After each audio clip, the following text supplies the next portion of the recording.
یہ جو پاکستان کے مشرکین ہیں، بزنس مین، سیاسی جماعتیں بھی ان کی، اور دے رن دا الیکشنز، جمہوریت کا ڈرامہ بھی ان کا، ہر خباثت ان کی، اور کیا ارشد شریف اور کیا یہ دوسرے لوگ جن کے دماغ اتنے چھوٹے ہیں. ایک آدمی کا دماغ کتنا چھوٹا ہوگا کہ وہ عمران خان جیسے گدھے کے پیچھے لگ جائے، جن کے غلط نظاموں کی وجہ سے اہل پاکستان عذاب عظیم میں مبتلا ہیں. پاکستان کے اندر گورنمنٹس ہماری جو قائم ہوئیں، جنہوں نے کریٹ کیا، پاکستان آرمی کو وہ سپانسر کرتے ہیں، وہی پاکستان کے اندر امن قائم کرتے ہیں امریکنز ہی کے ذریعے سے. اور پاکستان کے اندر جتنی خبیث سیاسی جماعتیں آئی ہیں وہ ساری کی ساری اینٹی امریکن سینٹیمنٹ کے ذریعے سے، صرف ایک مقصد کہ امریکہ پیسے دے گا اور اس سے ہم سیاستدان موجیں ماریں گے. یہ ہے سیدھا طریقہ.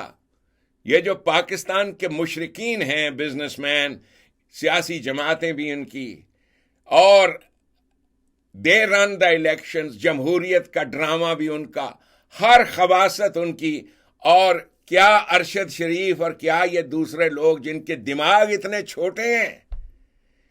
ایک آدمی کا دماغ کتنا چھوٹا ہوگا کہ وہ عمران خان جیسے گدھے کے پیچھے لگ جائے.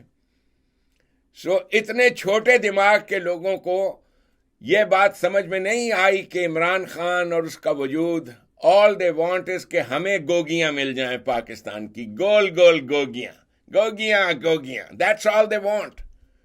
تو گوگیوں کا جو کھیل ہے، that is all they want. عوام، غریب کے لیے کیا ہے، غریب کا کیا ہے، اس سے ان کا کوئی واسطہ نہیں. اور اللہ کا لاکھ لاکھ شکر ہے کہ سلطانی نظام، اس کی آواز جو عین محمدی نظام ہے، وہ نظام جسے اکبر اعظم نے قائم کیا تھا، وہ سیکولرزم جس کا علم گاندھی جی نے اٹھایا تھا، اس بد نصیب جاہل قوم کو دینے کے لیے، جنہیں اس طریقے سے سپریس کیا گیا ہے. یعنی ان کو سیاستدانوں نے کیسے ہائی جیک کیا ہوا ہے، کس انداز سے. وہی سیاستدان جن کے غلط نظاموں کی وجہ سے اہل پاکستان عذاب عظیم میں مبتلا ہیں، اور ہمیشہ رہیں گے.